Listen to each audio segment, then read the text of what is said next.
piensas dos veces. Aquí está.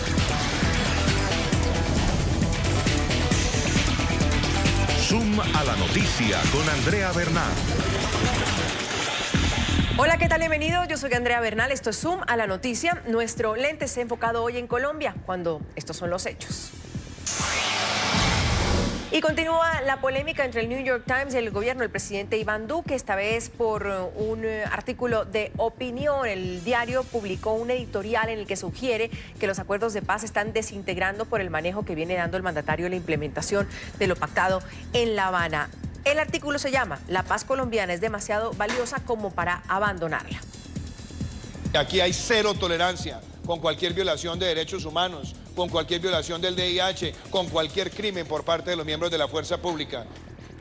Los acuerdos de paz en Colombia se están desintegrando, como sugiere el New York Times. Es el tema de polémica que hoy está en redes sociales, en los principales medios nacionales. Tiene sustento esas afirmaciones que hace el diario en su denuncia sobre el posible regreso de los falsos positivos a Colombia. El artículo del diario estadounidense tiene una visión tendenciosa y distorsionada de las acciones de las fuerzas militares, como asegura el gobierno del presidente Duque. Todo esto vamos a debatirlo el día de hoy aquí en Suma la Noticia. Les doy la bienvenida.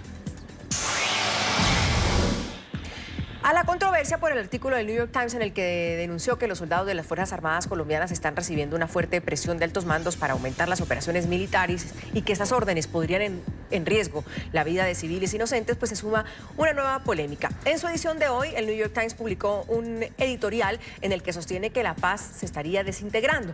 En el texto titulado "La paz de Colombia es muy preciosa como para abandonarla", el diario critica las acciones del gobierno de Iván Duque y lo acusa de sabotear la implementación de los acuerdos en el país.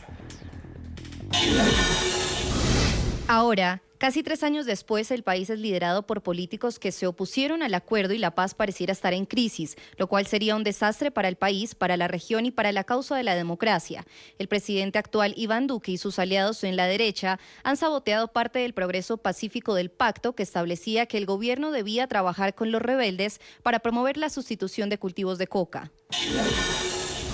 Y justamente esta semana, en una carta enviada al New York Times, el gobierno cuestionó el artículo del diario estadounidense, no de este editorial, sino del fin de semana, cuando se cuestionaba también o se ponía como un reportaje que había unas órdenes de las fuerzas militares colombianas para subir las bajas, tanto civiles como de los rebeldes. Muchos cuestionaron que tal vez los falsos positivos estarían volviendo a Colombia. Frente a eso, el canciller y el ministro de Defensa enviaron una carta donde aseguraron que la pieza periodística tiene una visión tendenciosa y distorsionada. Para el gobierno colombiano, las supuestas órdenes militares de las que habla el artículo del New York Times serían inaceptables. No se aceptan como resultados operacionales aquellos que no cumplan con los estándares de legalidad. Además, cuestionan la rigurosidad del proceso de realización de la nota periodística. El autor se basa en entrevistas con algunos militares indeterminados y en documentos que cita fragmentariamente y sin suficiente contextualización. En la misiva advierten que eventuales irregularidades en las acciones de las tropas deben ser investigadas. Entre otras cosas, podrían implicar conductas que, en caso de ocurrir, serían perseguidas y sancionadas con todo el peso de la ley y el rigor de la justicia. El gobierno resalta que si bien ha intensificado las operaciones, estas son ejecutadas de la mano de la Constitución y los derechos humanos. Y con este contexto quiero invitarlos a responder a nuestros televidentes. La cuenta es @NTN24Zoom, @AndreBernal26, la tienen ahí en su pantalla. Y la pregunta es si usted cree que los acuerdos de paz en Colombia se están desintegrando, como lo sugiere el New York Times. El hashtag de hoy es #ZoomColombia. En nuestro estudio nos acompaña Clara López, exintegrante de la delegación del gobierno en los diálogos de paz con el ELN, exministra también de Trabajo, ex candidata a la vicepresidencia de Colombia. Clara, siempre un gusto tenerla aquí. Gracias por volver. Gracias. No, muchas gracias por la invitación. Gracias. Carlos Chacón también nos acompaña. Él es director ejecutivo del Centro de Estudios Libertad y Paz, magíster en Seguridad y Defensa. Carlos, también un gusto tenerlo en el programa. Muy amable. Gracias, Andrea. Yo creo que coincidimos en que la paz colombiana es muy valiosa. Sí, sin lugar a dudas. Estamos de acuerdo. Ahí tenemos la misma posición. ¿Cómo para abandonarla? Dice el New York Times, o infiere el New York Times. Clara, en eso podrían diferir quizás. ¿Quién la está abandonando? ¿Cómo la están abandonando? O mejor dicho, ¿la están abandonando? Sí, a mí no me queda la menor duda de que el proceso de paz está en grave peligro. En grave peligro porque el gobierno elegido para sacar adelante e implementar el proceso de paz, desafortunadamente, es precisamente del partido que se opuso a su refrendación y a su firma y aprobación. Entonces, lo que tenemos es una contradicción de términos, un proceso de paz que debe ser implementado por quienes no están de acuerdo con ese proceso de paz. Y eso no solamente ha significado un freno, sino un intento muy grande de desarticular piezas claves, como la Justicia Especial para la Paz, como toda la política de sustitución social de cultivos. Entonces, lo que se está generando, sin lugar a dudas, es una crisis muy grande en el proceso de implementación que está empezando a dar al traste con el proceso de paz, porque a ello se ha sumado la enorme inseguridad jurídica con el torpedo que le puso el fiscal general, apoyado por el presidente Duque, a la sentencia de la JEP, que fue expedida dentro de la institucionalidad y la Constitución de Colombia, y quisieron convertir una sentencia en una crisis institucional, lo que es una contradicción de términos. Carlos, bienvenido.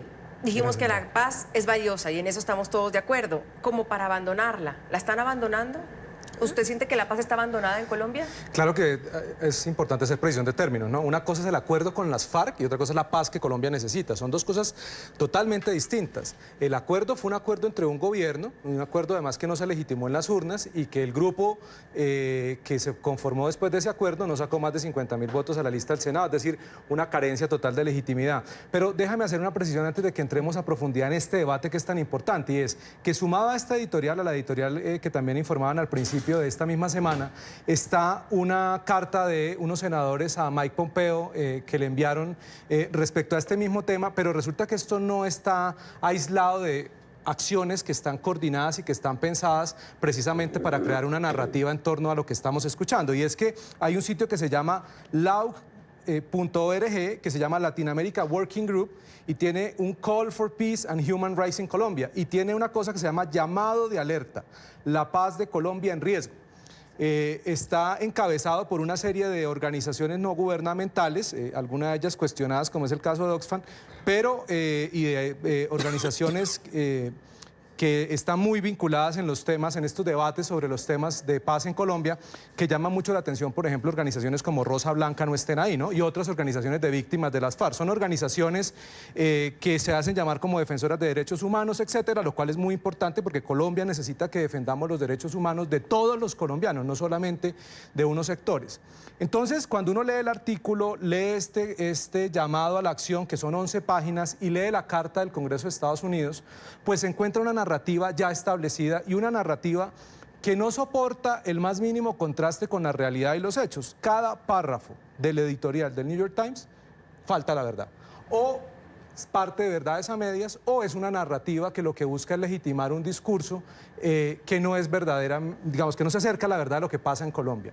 Este gobierno, el gobierno de Iván Duque, que no ha cumplido un año, es decir, este es un gobierno que no ha cumplido su primer año, no puede responsabilizársele de lo que está fallando en la implementación. Cuando el gobierno anterior, desde el 2016 hasta el 2018, no cumplió nada de lo que el editorial del New York Times dice respecto, por ejemplo, a temas como el acceso a agua potable, el desarrollo de electricidad, vías de comunicación de los sectores más vulnerables a la violencia. Claro. Entonces, si tú miras, Andrea, aquí hay, primero, en plata blanca, una narrativa que se está creando desde distintos sectores, que no es aislado, este no es un editorial aislado, está... ¿Usted cree que hay un lobby? Pero por supuesto. Muy fuerte, porque sí, de la carta que usted habla es fechada el 24 de mayo del 2019, dirigida al honorable Mike Pompeo, secretario de Estado. Entiendo que está suscrita por 79 congresistas colombianos que le piden a Duque que cumpla por la paz. Norteamericanos que le piden que le piden a Duque que cumpla con la paz. Y pues ponen sobre la mesa su gran preocupación frente a la implementación del acuerdo de paz. Así empieza la misiva. Ahora, señora López, si usted está de acuerdo en que se está abandonando la paz y que está en riesgo y que está en serios problemas ese acuerdo, ¿hay cómo señalar a quiénes? Es decir, porque el editorial del New York Times habla directamente del gobierno de Iván Duque, o sea, responsabiliza al gobierno de Iván Duque porque dice que el país es liderado por políticos que se opusieron al acuerdo y pareciera estar en crisis, lo cual sería un desastre para el país. ¿La responsabilidad la tiene el presidente? Bueno, el presidente, el partido de gobierno y todo ese amplio sector político que se ha opuesto sistemáticamente al acuerdo de paz. Y yo también hago la claridad. Todo el mundo está a favor de la paz en abstracto, pero la única paz concreta que tenemos en Colombia es un acuerdo firmado que fue refrendado por el Congreso de la República, validado por la Corte Constitucional, depositado ante Naciones Unidas y en Berna, en Suiza. Es un acuerdo que es además exigible, no solamente nacionalmente, sino internacionalmente. El presidente Duque, cuando uno de sus copartidarios dijo que sería elegido para hacer trizas el acuerdo de paz, dijo, no, yo no voy a hacer trizas el acuerdo de paz. Eso es lo que esperábamos los que estamos de acuerdo con que Colombia tiene que pasar ese largo conflicto y dedicarse a lo que necesita la gente de a pie para poder llevar el agua, para poder llevar la educación, para poder llevar la sustitución de cultivos, para que podamos de verdad empezar a ser un país normal. Entonces, ¿qué sucede? Que el partido de gobierno quedó anclado en el pasado, no quiere aceptar el acuerdo de paz y no han dejado gobernar al presidente Iván Duque y él mismo no ha reafirmado su liderazgo. Por ejemplo, esta historia de las objeciones a la ley estatutaria de la JEP, lo que hizo fue empantanar cualquier posibilidad de sacar adelante una agenda legislativa seria y hizo que un plan de desarrollo, que es lo que va a ser la guía del país durante los próximos 4 años, fuera aprobado en el Senado de la República, incluso antes de que fuera publicado, un pupitrazo sin que se dijera una palabra, nada de ninguno de los temas de la política o del capítulo de paz que debería incorporar. Pero en ese momento uno puede preguntarse en dónde está fraccionado o en dónde está hecho trizas el proceso de paz en Colombia. Pues esa es en esa la JEP. narrativa. El tema central hoy en día está situado en que no hay un acuerdo nacional, podríamos decirlo, sobre el tema de la JEP, pero resulta que pero la JEP sigue funcionando, incorporada, Clara, ¿no? está incorporada a la Constitución. Hace pocos días decidió lo de Santrich. Sí, pero está funcionando, pero está siendo saboteada en cada uno de sus pasos, deslegitimada, y casi que están poniendo a los magistrados a escoger entre la sumisión y la destrucción de la justicia alternativa de la paz. Entonces, no es de poca monta lo que pasó la semana anterior con la renuncia irrevocable del fiscal y la alocución del presidente de la República, que hacían pensar que se había caído el mundo, cuando lo que se expidió fue una sentencia con todos los requisitos de ley. Entonces, a mí sí me parece que quienes dicen retóricamente que están de acuerdo, pero haciendo las relaciones públicas, las mismas de los lobbies, de las ONGs, la Cancillería tiene a todas las embajadas del mundo tratando de convencer a los países de que aquí no pasa nada, que aquí toda la paz va divinamente, y resulta que no. Quienes estamos siguiendo cercamente el proceso estamos muy, muy preocupados. 500 líderes sociales asesinados, 130 excombatientes. Sí. No puede decir que las cosas están bien. Si les parece, vamos por partes, ¿Sí? Para no mezclar, porque hay sin duda muchos puntos que tengo aquí de cómo una parte del país piensa que se está quebrantando ese proceso de paz. Vamos con el término de la justicia, que lo ponía la señora Clara sobre la mesa. En la cuestión de la JEP, el presidente tenía sus objeciones, al final no pasaron, la JEP se supone sigue funcionando en la otra mirada, Carlos. Claro, entonces, los que creemos en una paz que se centra en garantizarle la paz a las víctimas y no en darle beneficios y privilegios a los victimarios, que es lo que un sector del país hace, defender a los victimarios, los que creemos que son las víctimas los que tienen que ser protegidos y los más vulnerables del país, que son los que todos los días siguen siendo víctimas, es los que creemos que no hay ninguna paz con el acuerdo de las FARC. Eso no fue una paz, porque el mismo artículo del New York Times habla de lo que dice la doctora Clara, de los líderes sociales asesinados. Entonces, si tuviéramos una verdadera paz, no estaríamos hablando de colombianos asesinados por sus actividades como activistas, de 210.000 personas que siguen siendo desplazadas, de 200.000 hectáreas de cultivos de coca. Es decir, ¿de qué paz frágil están hablando que se está haciendo trizas si es que no se logró ninguna paz verdadera? Yo sí ahí lo tengo que interrumpir, porque es que eso es un sofisma. Ya le dije que en la paz en abstracto todo el mundo está de acuerdo. No, estamos hablando del acuerdo de paz. Y el acuerdo de paz trae la justicia transicional. Y la justicia transicional estuvimos a esto, de que sacaran un decreto de conmoción interior para proceder a contradecir y pasar por tierra la sentencia de la JEP para mandar al señor Santrich extraditado administrativamente Pero, al doctora Clara, exterior. es que las objeciones a la JEP no dañaban la JEP, eran unas objeciones a 6 artículos que ponían en el centro nuevamente el tema de las víctimas, que ponían en el centro que los temas no quedaran en el limbo jurídico como han quedado. El video de Santrich está demostrado a la fecha. Lo único que tenía que hacer la JEP era certificar que fue después de la entrada en vigencia de los acuerdos. No lo hizo y por eso hay 2 salvamentos de voto y por eso no hay justicia. Es que el tema es que No, la JEP... hay una apelación en curso. Si resulta que tienen razón los detractores de la sentencia, así se sabrá en la apelación. Pero montar al país en semejante escándalo porque se dictó una sentencia es una demostración de que están tratando de socavar a la JEP, al sistema pero es que la de JEP se ha justicia. socavado. Si cogen a un fiscal recibiendo, perdón Andrea, pero si cogen a un en fiscal... un montaje con los mismos... Pero no es ningún montaje, es que todo el país lo vio recibiendo los fajos de billetes. Sí, pero es el mismo agente de la DEA que aparece en todos los videos. Pues es que no importa quién es la gente, el señor lo recibió, lo recibió buena grado. No hay forma de mirarlo desde el lado de que la JEP también se ha autosaboteado, Clara, eso uno y lo otro, que las mismas FARC también están saboteando a la JEP, Márquez y el Paisa perdidos, no se presentan a sus audiencias. Y mira, por ejemplo, lo que hizo Timochenko. Nadie puede decir que está cayéndose por cuenta de las FARC porque haya uno u otro que no se someta. Eso es una responsabilidad individual. Pero como lo ha dicho el señor Londoño, el presidente del partido FARC, ellos están comprometidos con el proceso de paz y nada los va a desviar de su camino.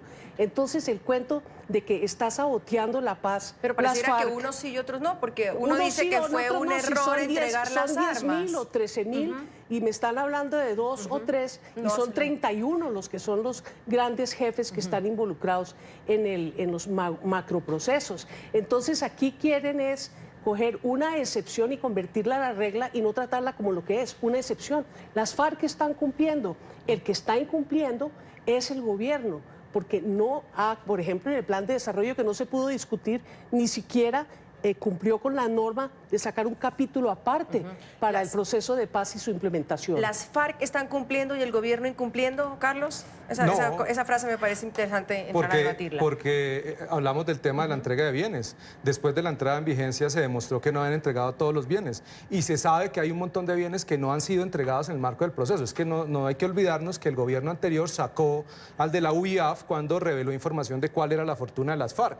Y lo que entregaron no obedece a esa realidad que es recogida de información de inteligencia de nuestras instituciones legítimas, que no se trata de montajes, porque es que no todo lo que afecte al que no me cae bien es un montaje, no, hay realidades. Las FARC eran una organización criminal muy poderosa, la tercera más rica del mundo, ¿cierto? Con que ahora salió con que no tiene con qué reparar a las víctimas, que era uno de los puntos de las objeciones, que se garantizara la reparación. Que entregaron $1 billón en bienes. Era muchísimo más la riqueza de las FARC, en billones de dólares. Pero es que $1 billón es mucha plata.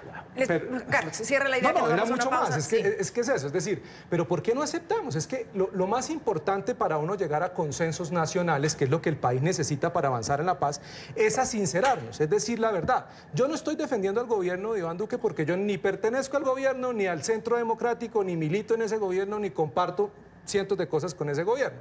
Soy un ciudadano que desde la sociedad civil promueve una paz basada en una institucionalidad, en una justicia imparcial y en un imperio de la ley para todos los colombianos. Y los colombianos lo que estamos viendo es que hay unos privilegios y unas prerrogativas para unas personas, mientras que para otros hay otro tipo de justicia. Eso es lo que la gente no quiere. La JEP se ha deslegitimado a sí misma. Es que no es que la gente no quiera, es que el acuerdo está firmado y suscrito. Y sí hay una justicia especial que trae a cambio de decir la verdad una serie de beneficios de carácter sancionatorio. Eso fue lo que hizo posible que se firmara el acuerdo de paz. Sin eso no tendríamos acuerdo de paz. Entonces yo sigo diciendo, ¿por qué siguen llorando sobre la leche derramada y no nos dedicamos a construir la paz, que es lo que requieren todos los colombianos? Y la paz no es la JEP, la paz es llevar el Estado a todos los territorios de Colombia. Vamos a analizarlo, estábamos con la JEP, hay otros temas como el tema de la política de sustitución de cultivos, está también el tema del asesinato a los líderes sindicales, es decir, hay de todo en cuanto a este artículo que dice hoy el New York Times que la paz colombiana es demasiado valiosa como para abandonarla. y dice que el responsable en estos momentos de ese abandono de la paz es el gobierno del presidente Iván Duque. Hacemos el editorial del New York Times. La paz colombiana es demasiado valiosa como para abandonarla. Por supuesto, ha suscitado mucha polémica en Colombia. Y respuestas. El alto consejero para el posconflicto, Emilio Archila, respondió este editorial que publicó el viernes el diario The New York Times, en el que asegura que la paz se está desintegrando. Mi invitación a una entidad tan prestigiosa como el New York Times es que honre su prestigio, que se tome el trabajo de venir, que mire las cifras, que los lea. De hecho, los resultados los tenemos públicos en español y en inglés, así que debería ser fácil para ellos llegar a las verdaderas conclusiones. En ese editorial pues se señala al gobierno de Iván Duque como el responsable de estar desintegrando o abandonando esta paz y se ha escuchado también una palabra, Carlos, voy con usted, que es cambiar las reglas del juego. Y por supuesto, cuando uno firma un contrato, pues cree, en este caso, que firmó ese contrato. Y si llega otro dueño del edificio, del condominio, y le cambia las reglas, seguramente uno no va a estar pues de acuerdo porque dice, no, pues que yo firmé esto. Poniendo un poco la comparación en cuanto a un proceso de paz firmado entre el gobierno Santo y las FARC, y llega un nuevo gobierno con sus objeciones o sus cuestionamientos válidos de donde venga, de donde provengan, pero dicen, bueno, pero es que ya hay algo escrito, ya hay algo que está. ¿Es válido también para las FARC encontrarse con que se pudieran cambiar las reglas del juego o que se está intentando cambiar las reglas del juego? Digamos, las reglas de juego desde el principio han cambiado mucho, es decir, no solamente se había dicho que se sometía a la refrendación democrática en las urnas y las dijeron no, y aún así no se respetó lo que se había dicho como una regla de juego. Que eso fue del gobierno Santo, para decir que las reglas de juego no han sido todo cambiadas por el gobierno de Iván Duque. Y se cambió incluso el umbral, etc. Es decir, el tema de incumplir con las reglas de juego es una permanente en este proceso, pero hay una cosa muy importante y es que una cosa es un contrato entre particulares, entre dos personas, y una cosa es un acuerdo de estos que tiene de por medio a las víctimas de este conflicto, víctimas de toda clase de actores, desde luego no es solamente las víctimas de las FARC, también de esos operadores que del Estado cometieron violaciones de derechos humanos, ¿cierto? Pero lo que se está procurando es que ni los unos ni los otros queden en la impunidad, que las víctimas tengan derecho a la verdad. Entonces vamos a ver la JEP, entonces reciben los testimonios de los comandantes a puerta cerrada, justicia, reparación y obviamente no repetición. Veamos lo que pasa con las mujeres de la Corporación Rosa Blanca, ¿cierto? Las tienen estigmatizadas, amenazadas, la JEP no las recibe. Entonces eso es lo que estamos viendo. Las reglas se han roto y se seguirán rompiendo porque es un acuerdo que quedó flojo en muchos sentidos. Uno lo que espera de esto es que hayan unas soluciones reales y se hagan los ajustes necesarios porque es que esto no puede estar escrito sobre piedra porque hay unas cosas que quedaron inconsistentes y se necesitan. Y si hay la voluntad de paz, como lo expresó Londoño, contrario a lo que dijo Marte, que dijo que él sí cree en la paz, que él sí lo hace, si es verdad, él tiene que aceptar que hay unas cosas que se tienen que ajustar para que las víctimas sean resarcidas en lo que se les hizo daño, en el daño que se les causó. ¿Sí? Y a eso voy, Clara, cuando pregunto a Carlos si las reglas de juego cambian, pues los que firmaron ese proceso pueden decir, como dijo uno del miembro de las FARC que dice que fue un error entregar las armas, pues ya vamos para poder ahondar si esa frase realmente es real al final. Pero lo otro es, ¿no se puede mejorar nada? No, como dice Carlos, claro, no hay cosas que se puedan mejorar para... Claro que se pueden mejorar. Y lo que propone el gobierno... Es que el problema con... Ninguna vale la pena. El problema con la propuesta del gobierno es que él no propone una renegociación del acuerdo, como sí lo hizo el presidente Santos y el presidente Uribe después del plebiscito. Ambos se pusieron de acuerdo en renegociarlo. Hubo una cantidad de modificaciones de lo que se había pactado en La Habana y finalmente se suscribió el acuerdo del Teatro Colón con una cantidad de las proposiciones del no incorporadas al nuevo acuerdo. Entonces, claro que se puede modificar, pero se tiene que modificar por ambas partes. El presidente Duque llama a un acuerdo nacional a los partidos afines al gobierno para imponer unilateralmente unas modificaciones. Volviendo al ejemplo del contrato, es cuando yo compro una casa con un solar y el vendedor me impone un nuevo contrato y dice, sí, le dejo la casa pero me quedo con el solar. Eso no está dentro de ninguna regla de juego. Por eso es que sí, se puede modificar, estoy seguro que se pueden sentar y encontrar cosas mejorables, pero tiene que ser de común acuerdo, no puede ser unilateralmente el Estado, porque esto hace parte de la Constitución, hace parte de la ley y la política de paz es una política de Estado, no de gobierno. Carlos, ¿algo más sobre el tema?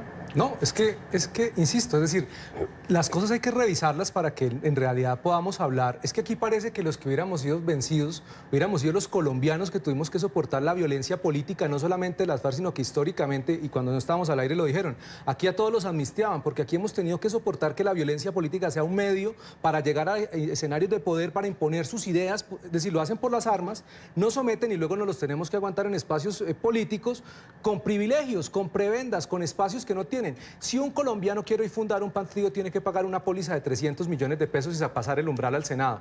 El partido de las FARC no solamente no tuvo que pagar la póliza, sino que ni siquiera llegó a los 50.000 votos. Ese tipo de cosas está violentando en la lógica del ciudadano del común, que hay unos actores que nos sometieron a la violencia, que estaban metidos en el negocio del narcotráfico, que utilizaban la violencia como medio de acción política y que tienen unas prerrogativas y que ni siquiera le han contado al país la verdad sobre sus horrorosos crímenes, ¿sí? Que no sabemos lo que pasó.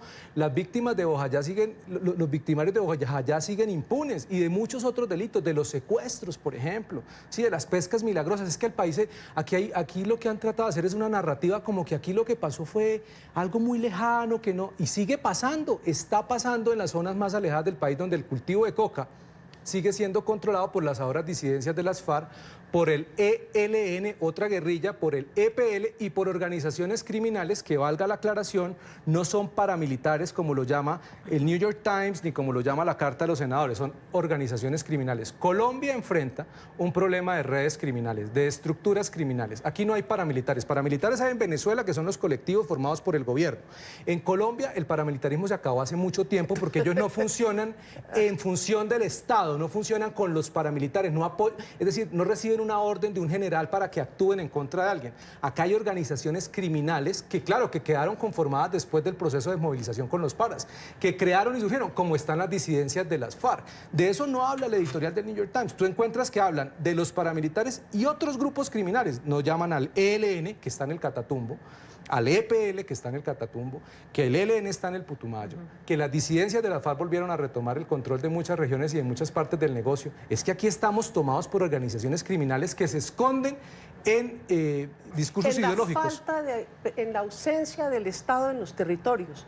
Si nosotros pudiéramos llevar el Estado con carreteras, con ingenieros, con asistentes de salud, asistencia técnica, que se dotara de tierra a los campesinos, que se sacara adelante la sustitución social de cultivos, tenga la seguridad que la mejor manera de sacar a la criminalidad del territorio es con una presencia estatal integral.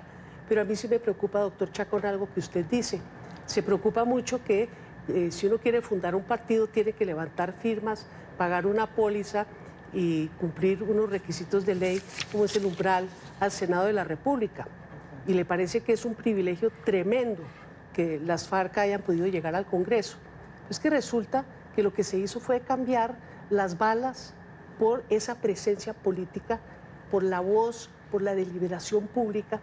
Y me parece que ese sacrificio, habrá unos colombianos como usted que no lo aceptan, pero a mí me parece que tomarse uno la vocería del ciudadano del común, de que todo el mundo está en contra, de que le den una posibilidad a las FARC de cambiar el accionar violento por el accionar civil bajo la institucionalidad, yo creo que en eso hay una equivocación de apreciación y de prioridades profunda. Pero al decir que todo el mundo está en contra de eso, o también decir que todo el mundo está a favor, lo que le estoy diciendo es que es un país que tampoco pues está de acuerdo. Lo que pasa es que las urnas también lo dicen, Lo que yo estoy planteando es que lo que pasó, pasó. Ya tenemos un acuerdo, está firmado. Nadie hoy puede decir que es inconstitucional. El plebiscito fue una etapa, se superó esa etapa con una renegociación. No quedaron satisfechos. Y luego unas elecciones presidenciales donde nuevamente el partido que se oponía a los acuerdos ganó y gobierna y ganó electoralmente, transparente, con más de 2 millones de votos. Heredó un pacto firmado. Y está haciendo lo posible por cumplirlo. Ahí está haciendo lo posible por incumplirlo. Y creo que ahí es donde estamos en el editorial del New York Times. Exacto, volvimos. Está haciendo lo posible por cumplirlo o por incumplirlo. Y hay algunos términos interesantes, por ejemplo, cuando el editorial habla de unos 3.000 exguerrilleros que se han rearmado, lo que conocemos pues como las famosas disidencias. ¿Eso es responsabilidad del gobierno de Duque? No.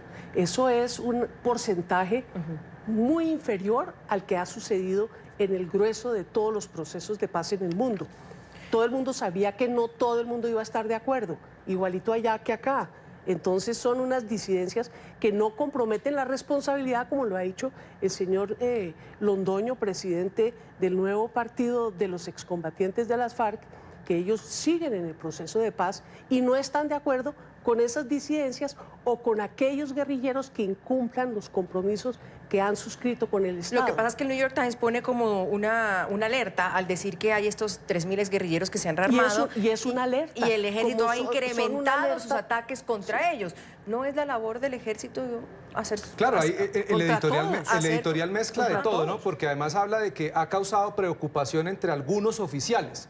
Ahí valdría la pena también preguntarse a qué oficiales se refiere, a los que están en ejercicio que han manifestado esa preocupación o a algunos que estuvieron haciéndolo hoy para quedar si no lo lograron. ¿A qué oficiales se refiere? ¿A qué realidades se refiere? Nuestras fuerzas, que son más legítimas ante la opinión pública que muchas instituciones del Estado, incluido el Congreso de la República, ¿cierto? Que debería ser la institución más legítima, lamentablemente no lo es, ¿cierto? Nuestras Fuerzas Armadas, nuestras fuerzas militares han hecho todo lo posible por adoptar todos los protocolos en materia de derechos humanos. Que han habido oficiales, que han habido operativos dentro de esas fuerzas, que han violado la ley, es cierto, y deben ser castigados, severamente castigados, igual que todos los demás actores del conflicto. Sí. Pero hay una cosa importante y es que las FARC no solamente son los 3.000 que se están rearmando, es que no nos olvidemos es que hubo unos que se desmovilizaron, ¿cierto? Que son esos guerrilleros que muchos de corazón querían salir del monte. Estoy seguro que la gran mayoría no quería más la guerra, porque la guerra es una cosa horrorosa, ¿cierto? No querían seguir allá. Se desmovilizaron con la esperanza, efectivamente, de recibir unas condiciones para integrarse a la vida. Muchos lo han hecho y lo hemos visto en documentales y en temas de que están haciendo temas de emprendimiento, de turismo, música, deporte. Muchos lo están haciendo porque eran personas que por la situación del país, efectivamente comparto eso. Este es un país que tiene unas zonas muy alejadas donde la depredación además, de sí. todo tipo de actor criminal, pues llega. No, y abandonadas por el Estado Claro, también. hay gente que sí quería la paz desde luego, pero hay muchos que no. Pero es que además las FARC no eran solamente esos hombres en armas. No nos olvidemos que los documentos estratégicos de las FARC nos muestran que ellos tenían redes y estructuras de apoyo logístico, ideológico, en las ciudades, en las universidades. Esos son los llamados milicianos. Los milicianos, todas esas estructuras que nunca supimos, en el marco del acuerdo, nunca se supo con claridad quiénes eran, cómo funcionaban, cómo se financiaban, etc. Hay más reacciones. Con un trino se pronunció el senador Álvaro Uribe tras el editorial que publicó el diario The New York Times. Él aseguró que el diario actúa como un sirirí contra Duque. Y abro comillas, New York Times apoyó impunidad, crecimiento del narcotráfico del gobierno Santos e ignora la realidad de los grupos criminales heredados. Desconoce la crisis económica recibida, oculta el esfuerzo del gobierno en favor de desmovilizados, obra como sirirí contra el presidente Duque. Ese fue el tuit del expresidente Álvaro Uribe. Cuando está sucediendo todo esto, lo decíamos, sale el señor de las FARC, Iván Márquez, a decir en una carta, que además no se ha presentado ante la justicia, a decir que fue un grave error entregar las armas. Clara, ¿qué dice uno? ¿Cómo le responde uno al señor Márquez ahí? Bueno, yo, en mi criterio, pienso que no fue ningún error entregar las armas. Y yo me estuve leyendo lo que dijo el señor Márquez, y él lo que dice es que fue un error entregar las armas antes de que cumpliera el gobierno.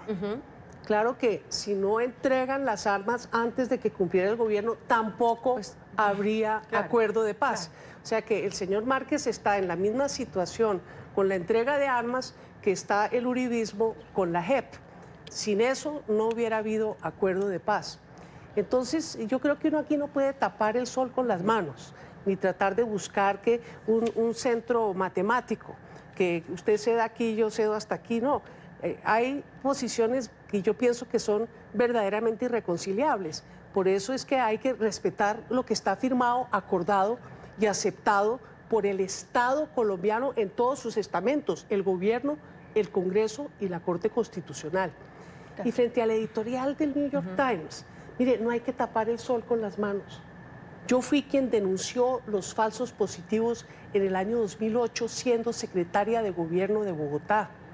Me llevé la sorpresa más grande del mundo cuando descubrí que los muchachos desaparecidos del sur de Bogotá y de Soacha habían sido ingresados NN por el ejército como muertos en combate, y se pudo comprobar después que lo que había ahí era una trama de la degradación más terrible que ha podido tener el conflicto armado, que era la desaparición forzada con fines de homicidio a cambio de un lucro, que eran unas recompensas.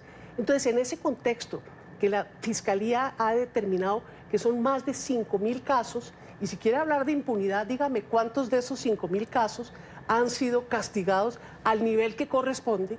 Entonces uno dice, mire, es que eso es la degradación del conflicto armado. Yo respeto mucho a nuestra fuerza pública, pero no hay que desconocer que en ese contexto de esta tragedia de nuestro conflicto armado, eso tiene una cultura subyacente que se tiene que dirigir. Y por eso cayó tan mal el instructivo del general Nicasio Martínez. Y él ha dicho que la fuerza pública actúa dentro de la Constitución y la ley, pero fíjese usted que a un general que se le ocurrió pedir excusas por uno de esos tales ejecuciones extrajudiciales, ya le están diciendo compañeros de armas que es un guerrillero, que se vaya para el monte, etcétera, etcétera, etcétera. Entonces esa cultura... Pero decir que se volvió a los falsos positivos también es real. Esa fue una ejecución extrajudicial. Claro, homicidios en persona protegida. Y ese es uno de los dos casos que menciona el artículo del New York Times. Pero volvemos a lo mismo. ¿Es un caso o vamos hablando de la fuerza pública en Colombia vuelve a los falsos positivos? Es que ¿por qué se preocupan que haya una alerta para que no suceda? El New York Times habla de dos casos, de un caso en que el otro caso son 3 personas que se encontraron con un pelotón de 40 o 50 soldados y tal. Entonces, ¿qué pasa? Ahí hay una alerta y yo sí le pido al gobierno nacional que atienda la alerta. Y me parece muy bien lo que ha hecho el presidente de la República, de hacer cambiar esas instrucciones de enfrentamiento, porque cualquier cosa que milite en favor de los derechos humanos y de la pacificación de nuestro país es bienvenida. Y me parece que se hizo la corrección gracias al New York Times, estamos de acuerdo, no a pesar del New York Times. Estamos de acuerdo con la doctora Clara en que es aberrante, aberrante, porque eso no tiene otro nombre, que exista una política que incentive asesinar ciudadanos. Eso es aberrante. Como es aberrante lo que hace la guerrilla, como es aberrante lo que ha hecho históricamente las organizaciones guerrilleras de izquierda y lo que hicieron los paramilitares y lo que hacen hoy todas las estructuras criminales. Los paramilitares de derecha. Es aberrante. Ya que mete la izquierda y la derecha. Exacto, los paramilitares de derecha, las guerrillas de izquierda y lo que hacen hoy, porque ya hoy en día son estructuras criminales netas, se dedican exclusivamente al lucro. El ELN, el EPL, la oficina de Envigado, los gaitanistas, toda estructura, los pelusos, cualquier estructura criminal que a usted se le ocurra, todos son criminales y es aberrante el uso de la violencia contra los colombianos, es aberrante que maten a una mujer que defiende su territorio, es aberrante que maten a un líder social que no quiere cultivar coca, es aberrante que maten a cualquier colombiano. Ahora, ¿cierto? Lo que uno no puede tratar de hacer tampoco es de legitimar a las instituciones. Comparto también el gran problema de la paz y el gran problema de Colombia. Colombia tiene 3 problemas estructurales históricos: la violencia política, la impunidad y la corrupción. Y desde luego eso se refleja en que en las regiones más apartadas del país la gente vive sometida a la ley del más fuerte, es decir, del actor criminal, de la tendencia que sea, que impede y que impone allá el poder para imponer sus negocios criminales. Y por último, termino con esto, Andrea, es una de las cosas más importantes que le ha hecho falta a este país son los derechos de propiedad de nuestros campesinos, de todos nuestros campesinos. Aquí no habría desplazamiento en el nivel que lo hay, e invito a leerse el libro El otro sendero de Hernando de Soto en Perú, porque así contuvieron a Sendero Luminoso. Si nosotros le garantizamos a nuestros campesinos sus derechos de propiedad sobre la tierra, y hoy en día es innegable que con la tecnología que hay lo podamos hacer con drones, con blockchain, etcétera, que no dependa de un notario que luego de que matan o desplazan al campesino, el notario certifica que eso le pertenecía a un cabecilla, a un grupo criminal de cualquier... Si nosotros garantizamos eso, va a haber paz. Garanticemos los derechos de propiedad, la inversión del Estado, la inversión, no el gasto, la inversión del Estado, y habrá paz. Vamos a una pausa, si les parece. Hoy hablamos del editorial del New York Times y preguntamos si cree usted que los acuerdos de paz en Colombia se están desintegrando, como lo sugiere este diario. El hashtag de hoy es SubColombia. Tenemos varias opiniones de televidentes. Patti dice que los acuerdos de paz de Colombia fueron entre Cuba y Santos, no con el pueblo colombiano, donde las víctimas piden justicia. Michelle comenta que no creo que hacer justicia atente contra la paz. Lo que sí atenta contra la paz son los actos delincuenciales de los que se les perdonaron sus delitos. Marik también nos dice en nuestro Twitter: no, creo que el periódico no hizo una investigación responsable, minuciosa, y se basó quizás en acusaciones de antiduquistas y simpatizantes del anterior gobierno, como lo fue fueron ellos. Deberían demandarlos por calumnia, ni siquiera conocen el día a día que se vive en el país por estos acuerdos inequitativos. Seguimos aquí en Suma la Noticia y debatimos el editorial del New York Times. Y le preguntamos hoy si usted cree que los acuerdos de paz en Colombia se están desintegrando como sugiere este diario. En este editorial que estamos mencionando el día de hoy y que estamos debatiendo, pues también se enfoca en la política de Estados Unidos hacia Colombia.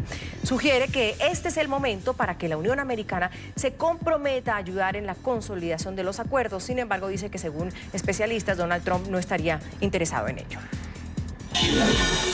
Estados Unidos ha gastado más de 10.000 millones de dólares en los últimos 18 años para capacitar y equiparar a las fuerzas de seguridad que estuvieron involucradas en el conflicto, además de participar en la construcción y reforzamiento de instituciones legales y de otros programas para el mantenimiento de la paz. En este momento clave, Estados Unidos debe comprometerse a ayudar en la consolidación de los acuerdos de paz de Colombia. Sin embargo, los especialistas ven poca evidencia de que el gobierno de Donald Trump esté siquiera interesado. Carlos, frente a eso, ¿cuál es la lectura de ustedes frente a cómo el gobierno de Estados Unidos, en este caso el de Donald Trump, está actuando con la paz de Colombia? Pues ha sido su aliado Colombia toda la vida frente al negocio, contra el negocio del narcotráfico, es decir, un aliado muy importante, el Plan Colombia, pero ahora pues se supone que el plan es el Plan Paz. ¿Sí está comprometido Estados Unidos con ese plan? Pues desde el gobierno anterior hay unas acciones muy concretas con Colombia y en el tema de la erradicación pues han sido muy exigentes. A mí lo que me llama un poco la atención sobre eso es un poco como el doble discurso que se maneja, ¿no? Entonces, de alguna forma queremos que el gobierno Trump presione a Iván Duque, pero nos molesta si el gobierno Trump quita visas. Yo creo que lo que aquí habría que hacer, en honor a la verdad, es no pedirle al gobierno Trump que haga absolutamente nada respecto a nuestros temas internos. Eso sería un gran logro para la política criolla. Es decir, no nos podemos indignar porque le quiten la visa a unos magistrados, pero al mismo tiempo pedir que el gobierno de Estados presione al gobierno de turno, elegido democráticamente, para que haga acciones en torno a una visión de un proceso negociado con una organización que ya se desmovilizó en gran parte, que es que se desmovilizó. Entonces, lo que creo es que hay que ser más coherentes. Yo siento que este editorial, insisto, como lo dije al principio, este es un editorial que si tú lo lees con el llamado de alerta que tienen estas ONGs desde el 6 de mayo y que es muy similar a la carta que acaban de pasar los senadores estadounidenses al gobierno Trump, hay una narrativa que busca generar una presión desde el gobierno de Estados Unidos al gobierno de Iván Duque, y creo que el gobierno de Iván Duque tiene que gobernar, tiene que liderar el país y tiene que hacerlo logrando mantener unos niveles de estabilidad y de gobernabilidad sin dejar de lado también el mandato que recibió en las urnas y el mandato y las promesas de campaña que hizo, ¿sí? Y sobre todo garantizar, insisto, una vez más, garantizar que esta paz,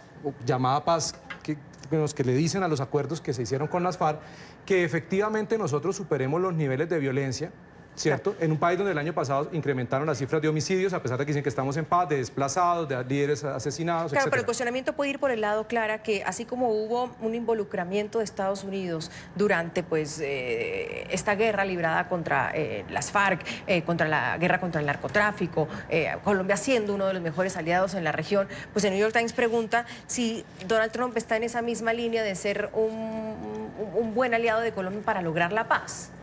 Bueno, es que si usted mira la combinación del editorial con la carta de los 79 congresistas, usted ve algo verdaderamente impresionante, que es que tan es el desinterés del presidente Trump que el gobierno de Estados Unidos tiene un doble discurso.